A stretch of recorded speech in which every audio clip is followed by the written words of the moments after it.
मिथिलेश तेजस्वी नागर, राधे राधे भैया। और सभी लोग जल्दी से जल्दी जुड़ जाइए और शुरू करते हैं उसी जोश उसी जुनून के साथ। आज हम लोग नया सिद्धांत पढ़ते हैं, लॉरेंस कोहलवर का नैतिक विकास का सिद्धांत। ठीक, कल हम लोग क्या पढ़े थे? वायुगोष्ठी को पढ़े थे। मुझे उम्मीद है मज़ा आया होगा, समझ में आया होगा, आनंद भी आया होगा। और उसी तरह उसी जोश उसी जुनून और उसी खुशनुमा माहौल के साथ आज भी हम लोग अध्ययन करेंगे। ठीक, विकास का सिद्धांत का नाम क्या है?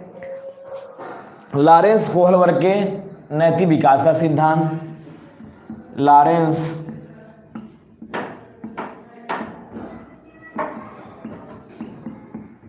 कोहलवर का नैतिक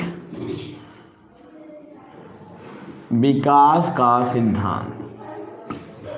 विकास का सिद्धांत। ठीक भैया, ये कहाँ रहने वाले थे? तो ये रहे वाला रहन अमेरिका के। इनका जीवन काल कितना है? 1927 से लेकर 87 तक इनका जीवन काल माना जाता है। इस शिकागो विश्वविद्यालय के शानदार विख्यात प्रोफेसर थे। ठीक, शिकागो विश्वविद्यालय के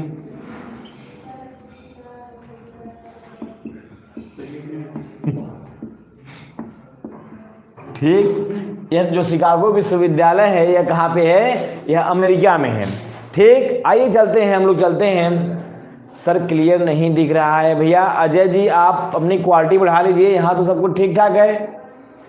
एक बार क्वालिटी बढ़ा के देखिए। टीटू, मिथिलेश, स्वाति, श्वेता जितने भी लाइव हों कृपया ये लोग कमेंट करके एक बार बता दीजिए मेरी आवाज़ वीडियो क्वालिटी ठीक ठाक जा रही है? कोई समस्या, दुख, तकलीफ, परेशानी, कष्ट हो? स्वीटी सिंह क्लियर नहीं दिख रहा है सर। राधे राधे रत्नाकर तिवारी, राधे राधे।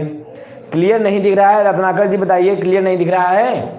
क्वालिटी बढ़ाइए आप लोग अपनी वीडियो की, 140 से ऊपर बढ़ाइए।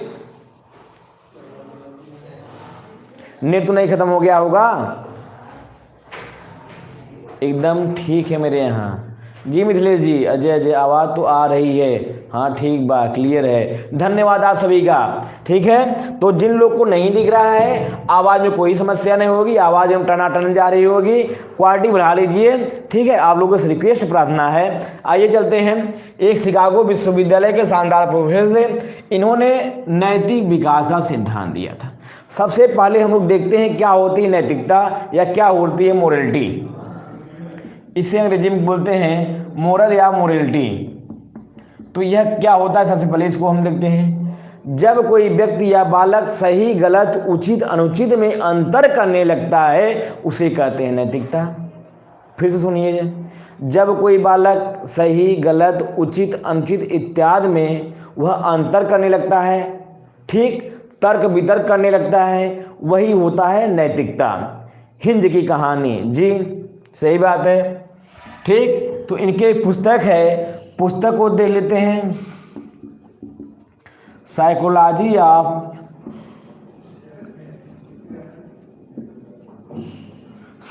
Of moral development.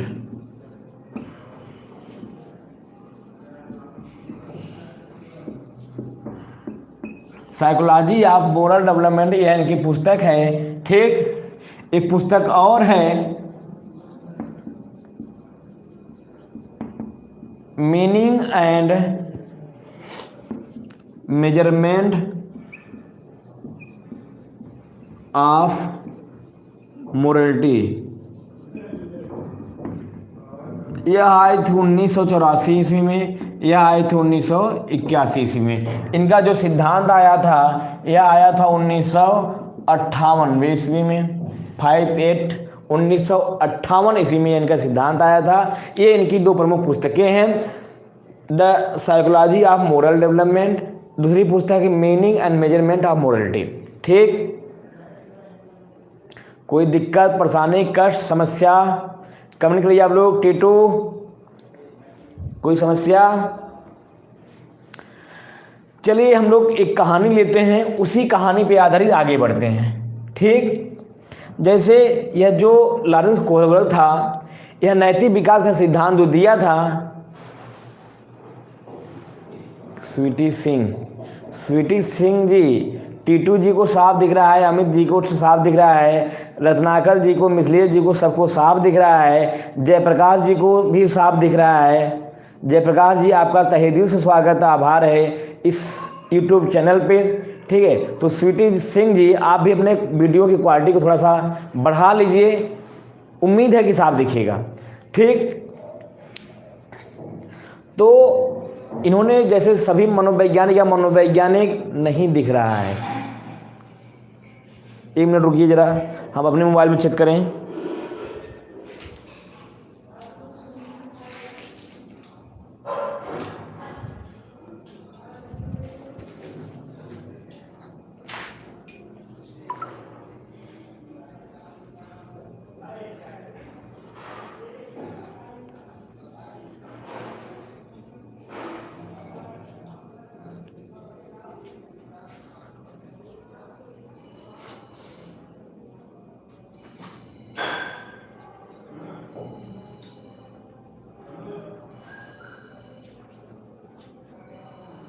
मेरे में तो सही दिख रहा है, आप लोग 700 से आप एकदम साफ दिख रहे हैं। मेरे में सही दिख रहा है भैया।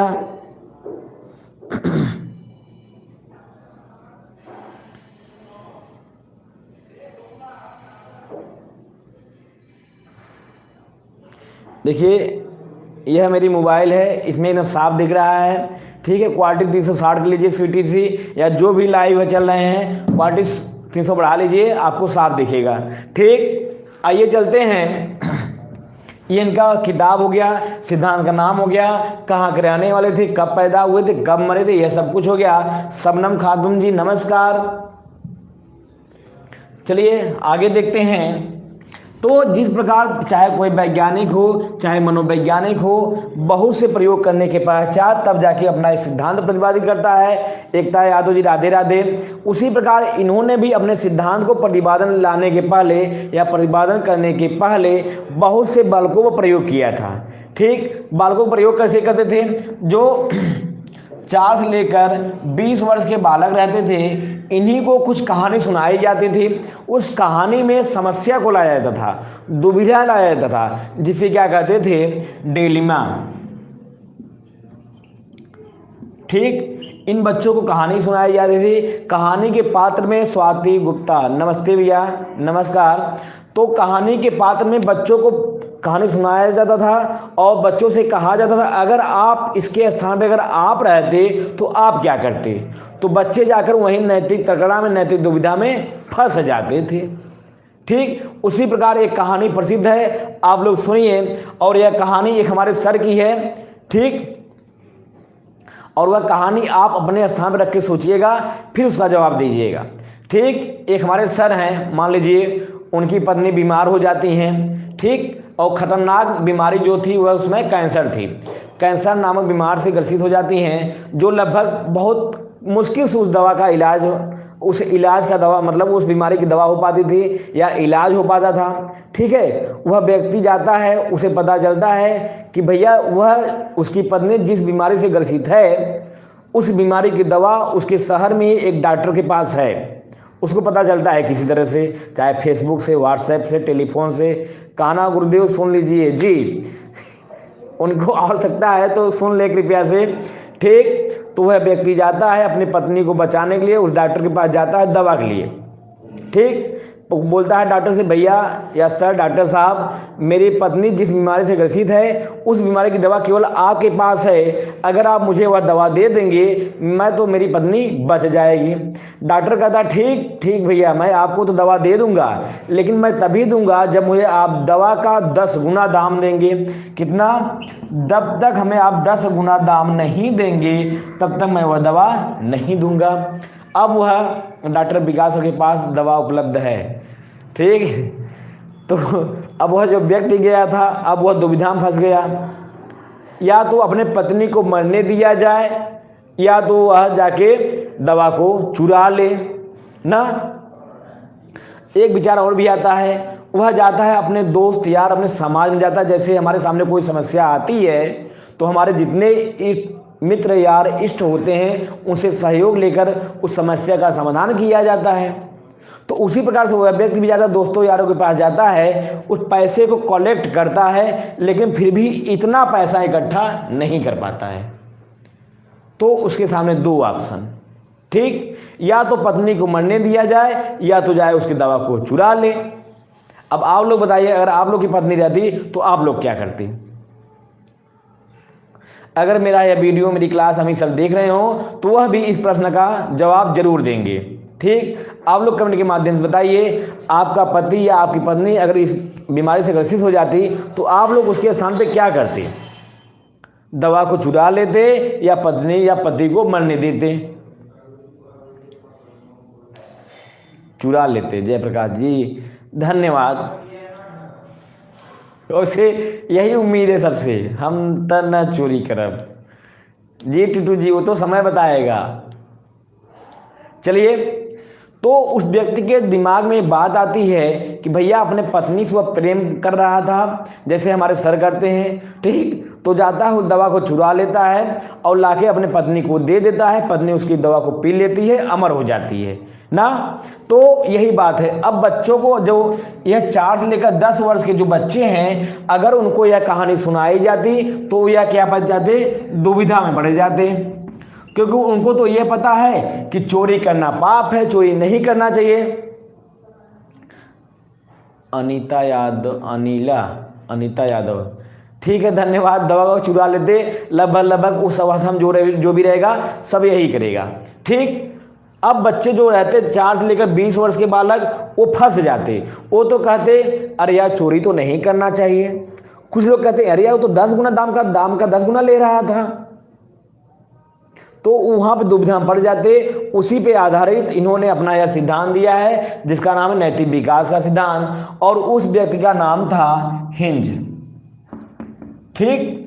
जैसे अभी लॉकडाउन में जो वस्तु 5 रुपए की मिल रही थी, उसी वस्तु का दाम कितना रख देते थे? 60 रुपये, 70 रुपये। आशा सुरती अगर आप लोग जानते होंगे तो वह 5 रुपये उसका दाम है, और लॉकडाउन मिलता कितने का था? 60 रुपये का मिलता था। चलिए, अब हम लोग इनके सिद्धांत को पढ़ते हैं, ठीक। अब हम थोड़ा समझ लेते हैं क्या होती है नैतिक दुविधा, क्या होता है नैतिक तड़कड़ा, उसे समझ लेते हैं, फिर आगे चलते हैं।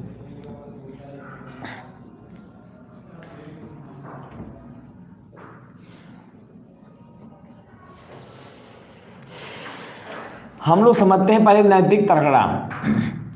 नैतिक तड़कड़ा यह शब्द पूछा गया है कई बार, ठीक। अब हम लोग समझते हैं। आप लिए थे क्या सर आशा सुरती? जी, किसी के लिए लिया था। चलिए हम लोग समझते हैं नैतिक तड़कड़ा। नैतिक तड़कड़ा क्या होता है? जब हमारे आपके सामने कोई समस्या आती है, उस समस्या के समाधान के लिए हमारे पास बहुत से ऑप्शन रहते हैं, बहुत से रास्ते रहते हैं। उन बहुत से रास्तों में से किसी एक रास्ते को जब चुनते हैं, वही एक रास्ता हमारा क्या होगा? नैतिक तड़कड़ा होगा। जैसे यह कोई बालक है, इसके सामने यह कोई क्या आया? समस्या आया। अब इस समस्या के समाधान के लिए इसके पास ये बहुत से सब रास्ते हैं, ठीक। यह सब रास्ते हैं। जब इन रास्तों में से किसी एक रास्ते को चुन लेगा अपने सुविधा अनुसार, अपने सरलता के अनुसार, यही हो जाएगा नैतिक तड़कड़ा।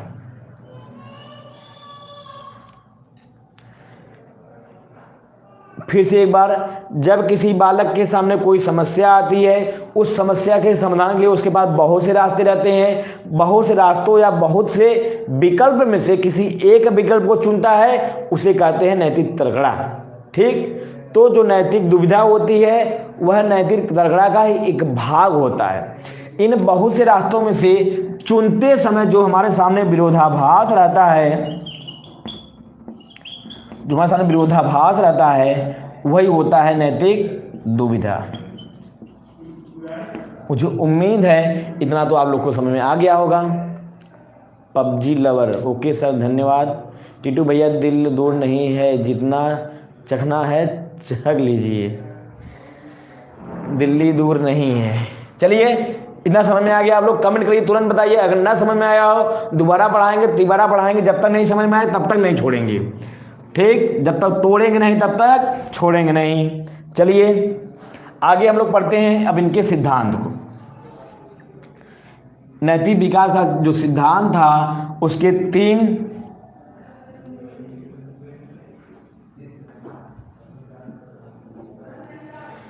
तीन अवस्था था, 3 अवस्था, और प्रत्येक अवस्था के 2-2 चरण, तो 6 चरण। एक पहला है जिसका नाम है पूर्व परंपरागत, पूर्व परंपरागत। इसका समय 4 से 10 वर्ष।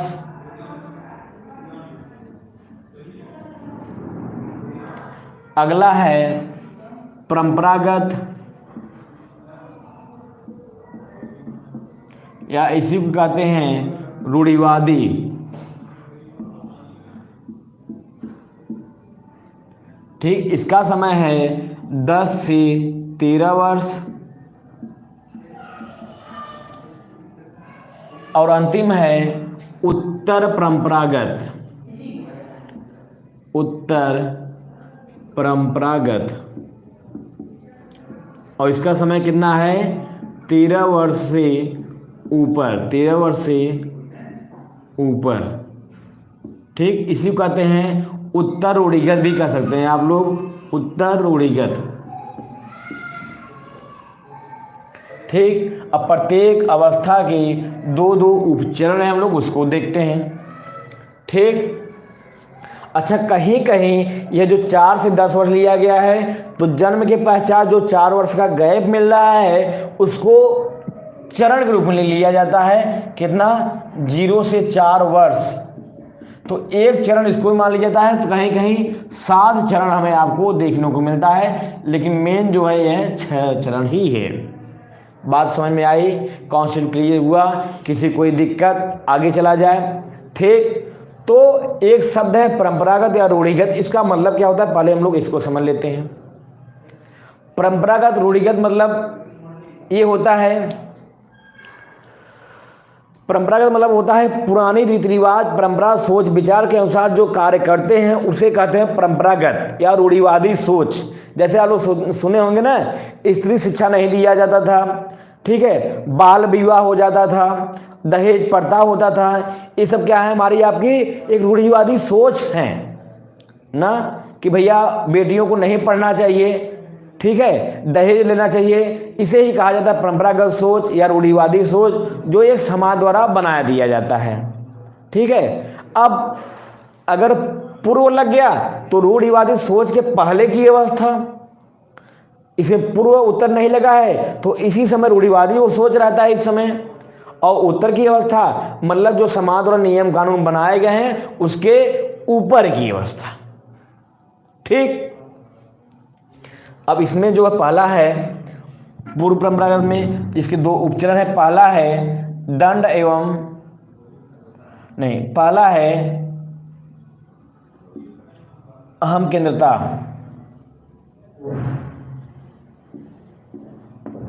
दंड एवं आज्ञाकारिता।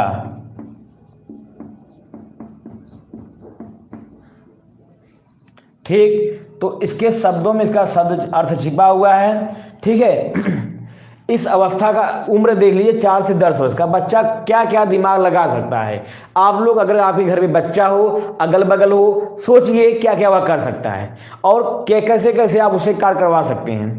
ठीक, तो दंड एवं आज्ञाकारिता कहने का मतलब बच्चा जो भी कार्य करता है वह किसी दंड से बचने के लिए करता है या पुरस्कार को प्राप्त करने के लिए करता है।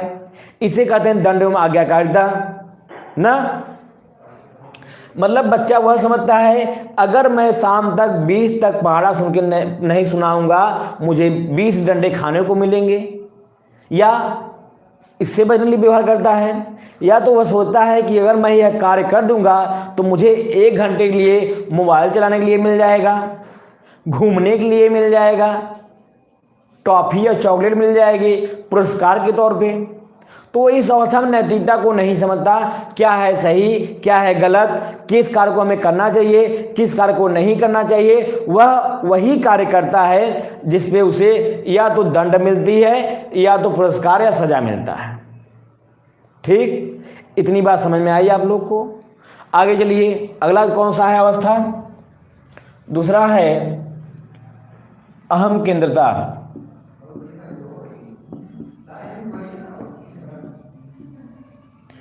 अहम केंद्र का मतलब होता है थोड़ा बाउंड, इसे ही कहते हैं ईगो सेंटर्ड, स्वार्थीपन। जो बच्चा होता है थोड़ा स्वार्थी हो जाता है, जिद्दी टाइप हो जाता है। ठीक है, वह सोचता है कि जितने भी वस्तुएं जितने भी सामान हैं वह सब मेरे हैं। वह अपने किसी भी पुरस्कार भी जी टीटू जी, वह किसी भी सामान को किसी भी वस्तु को अपने मम्मी पापा को किसी के साथ शेयर नहीं करना चाहता है। जैसे उसके प्रिय खिलौनों के अगर हम आप ले लेते हैं तुरंत रोने लगता है। क्यों? क्योंकि वह चाहता है कि मेरा कोई खिलौना ना ले। अगर घर में कोई सामान आ गया खाने वाला, एग्जाम्पल है मिठाई आ गया, तो वह उम्मीद लगाए रखता है कि पूरी की पूरी मिठाई मेरी है। अब उस बच्चे की मम्मी और चालाक, पूरी पूरी मिठाई निकाल लेती हैं, एक मिठाई सहित पूरे डब्बे को उसे पकड़ा देती हैं। बच्चा भी खुश, मम्मी भी खुश। यही होता है अहम केंद्रता। इस अवस्था के बच्चों को उसके मम्मी पापा को आप बोल देंगे कि यह मेरी मम्मी है, तुरंत रोने लगता है।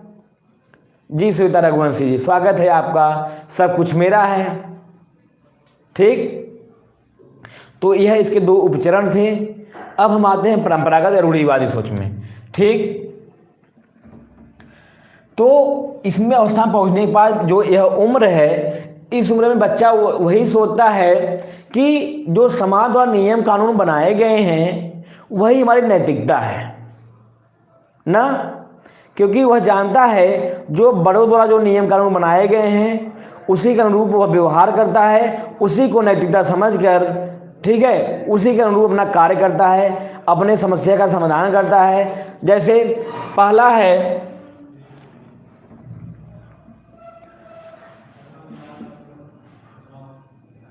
प्रशंसा की अवस्था। प्रशंसा की अवस्था, और इसे ही कहते हैं अच्छा लड़का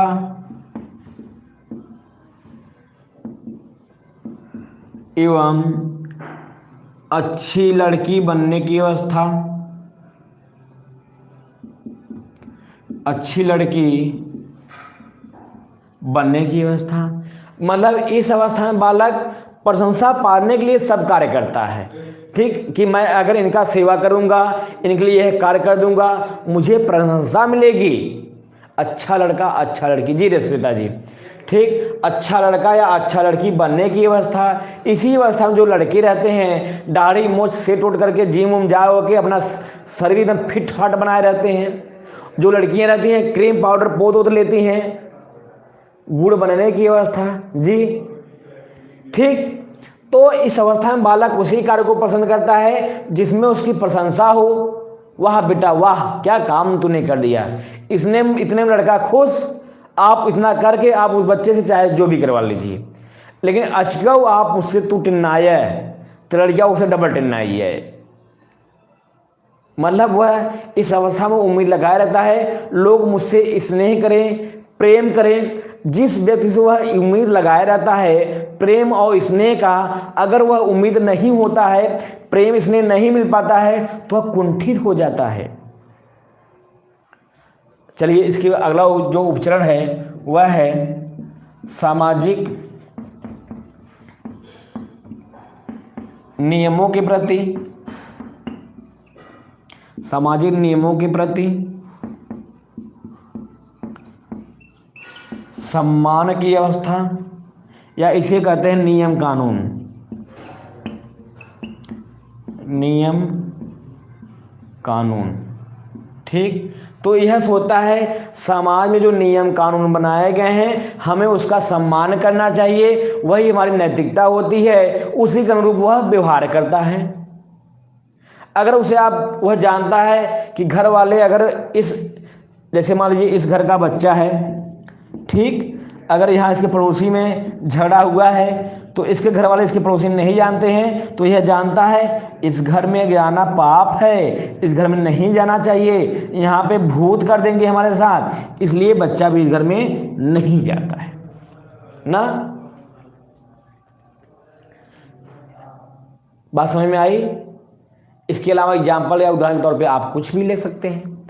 अगले में चलते हैं। उत्तर परंपरागत मतलब बाद की अवस्था, रूढ़िवादी सोच या सामाजिक नियम जो बनाए गए हैं उसके ऊपर की अवस्था ना। उसमें यह समझने लगता है कि क्या सामाजिक द्वारा जो नियम कानून बनाए गए हैं सभी नियम कानून सही हो सकते हैं। तो इस अवस्था में वो तर्क वितर्क करता है, चिंतन करता है, तभी उस नियम कानून को मानता है।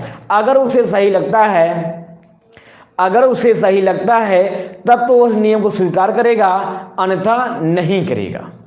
क्योंकि इसका उम्र भी देखिए 13 वर्ष के ऊपर, मतलब यह बालक मानसिक और शारीरिक रूप से परिपक्व हो चुका है।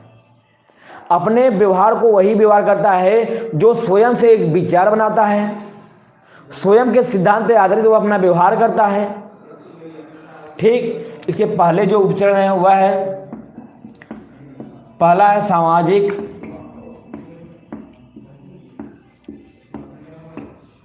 समझौते की अवस्था। ठीक, सामाजिक समझौते की अवस्था।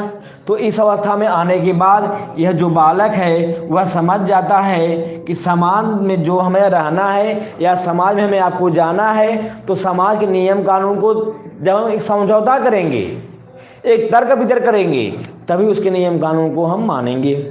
जैसे यह बालक जो है समाज में गया,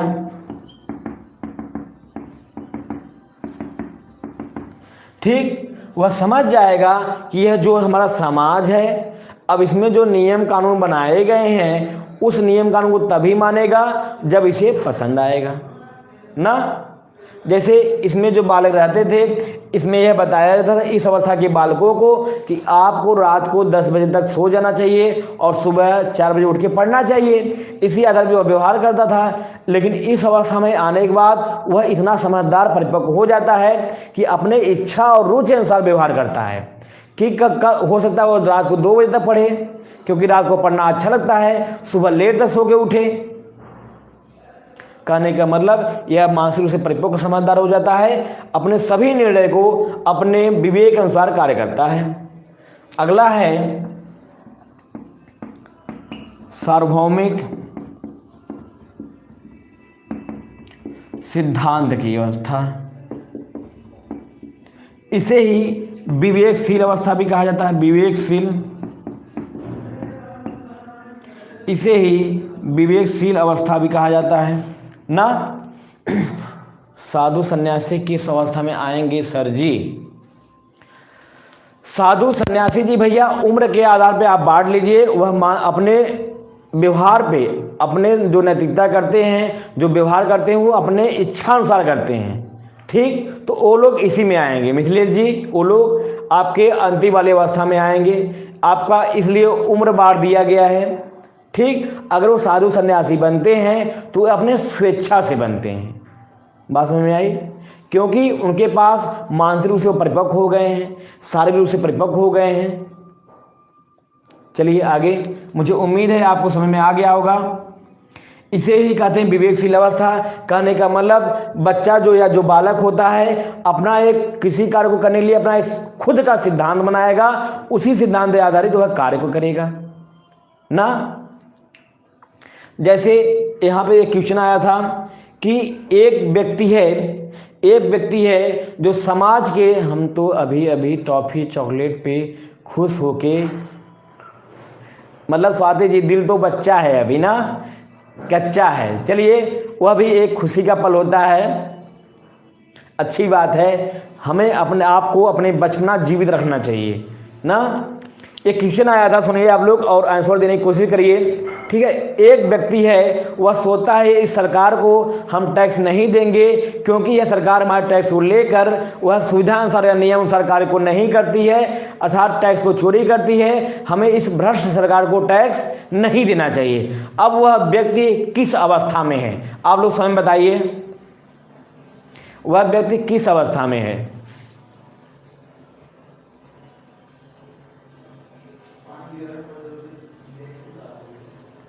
क्वेश्चन एक बार फिर से बोल दें।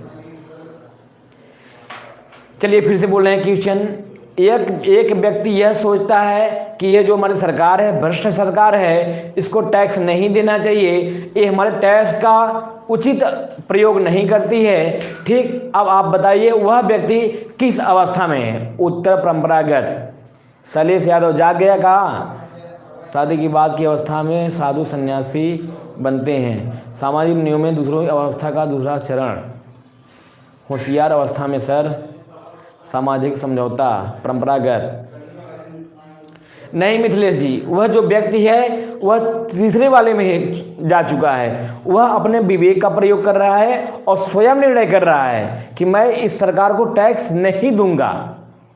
ठीक, क्योंकि वह समझ रहा है कौन सी सरकार अच्छी है, कौन सी सरकार गलत है। उत्तर परंपरागत। जी स्वाति जी धन्यवाद, यही होगा। ठीक, तो मुझे उम्मीद है आपको यह समझ में आ गया होगा, कॉन्सेप्ट क्लियर हो गया होगा। अगर कोई दिक्कत इस, हाँ विवेकशील जी, अनिला यादव जी ऑप्शन नंबर 3 सही होगा। अगर इस सिद्धांत संबंधित कोई समस्या परेशानी हो या कोई प्रश्न हो आप पूछ सकते हैं। अगर मुझे आएगा तो जरूर बताएंगे और पूरी भरसक कोशिश करेंगे यही उत्तर दिया जाएगा। कोई प्रश्न हो पूछिए आप लोग। एक है नैतिक तर्कड़ा, नैतिक दुविधा, यह सब कंफर्म हो गया आप लोग को?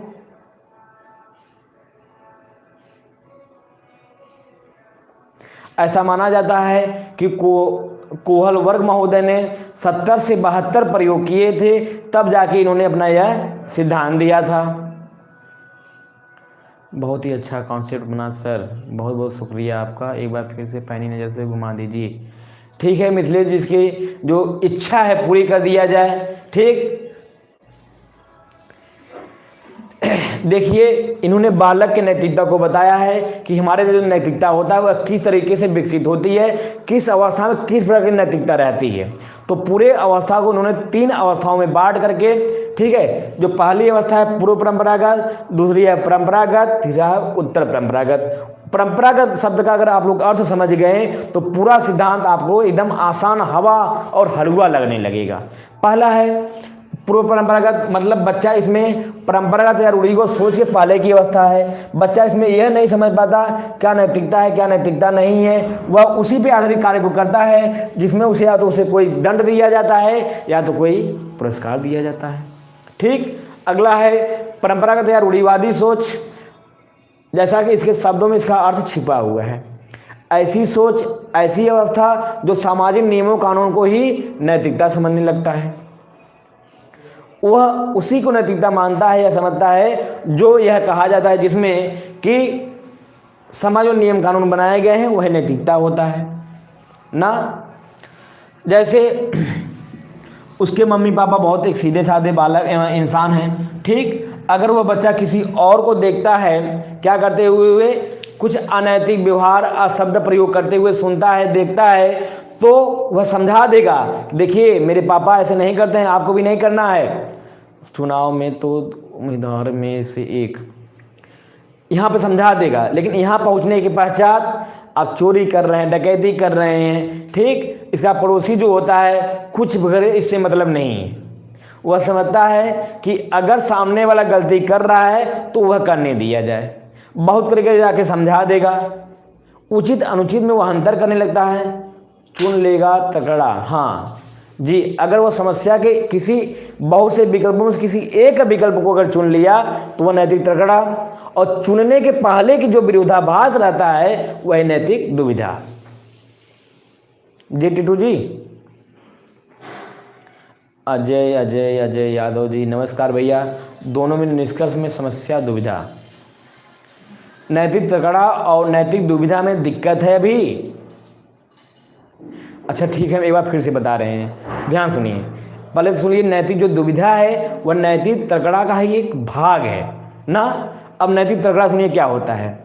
जब हमारे आपके सामने कोई समस्या आती है, उस समस्या के समाधान के लिए बहुत से विकल्प रहते हैं ना। बहुत से विकल्पों में से जब किसी एक विकल्प का स्वयं हम चयन कर लेते हैं, वही नैतिक तकड़ा हो गया। बहुत से विकल्पों में से जब विकल्प चुनने के पहले की जो अवस्था होती है, जहां दुविधा रहती है कि मैं इसको चुनूं या इसको चुनूं, इसको चुनूं या इसको चुनूं, वही होता है नैतिक दुविधा। अब समझ में आया टीटू जी? स्वाति, श्वेता, टीटू, तिवारी जी, मिथिलेश, तेजस्वी नागर, अनुज जी। तो आप लोग बताइए, कोई दिक्कत, समस्या, परेशानी, कष्ट दूर किया जाए? समझ गए गुरुजी? अनुज जी धन्यवाद, हम उनका जवाब दिए हैं। अच्छा स्वाति, सब क्लियर हो गया। आप सभी का तहे दिल से शुक्रिया, आभार, अभिनंदन है। चलिए तो हम फिर मिलते हैं, इसी कड़ी को जोड़ते हुए आगे मिलेंगे, इसी स्थान पे, इसी समय पर, इसी चैनल पे। ठीक, आप लोग अपनी यही प्यार लेकर आइए, हम भी हैं सर। धन्यवाद भैया। केक कैसे काट रहे हैं? किसी का जन्मदिन है क्या? धन्यवाद टीटू जी, हमार क्लियर बा कॉन्सेप्ट। बहुत बहुत धन्यवाद। और कॉन्सेप्ट क्लियर रहिए, रखे रहिए 28 नवंबर तक। Happy birthday sir, thank you sir. आप सभी का बहुत बहुत धन्यवाद, आभार। और शैलेश जी अभी हो सकता है इस ग्रुप में, इस समूह में किसी का बर्थडे हो, शैलेश जी बधाई दे रहे हो। वैसे तो हमारा भी नहीं है। कोटेदार भाई हैप्पी बर्थडे, आपका ही बर्थडे है आज सर। आप तो बहुत क्यूट लग रहे हैं। मिथिलेश नज़र दिन लगाया, ठीक है, मजाक तक। ठीक है, तो हम शुभ रात्रि, विदाई लेते हैं आप लोगों से। फिर इसी स्थान पे, इसी चैनल में मुलाकात होगी। तब तक लिए नमस्कार, धन्यवाद, शुभ रात्रि। मेहनत करिए, पढ़ते रहिए, मौज रहिए। ठीक, माचिस लेके आए।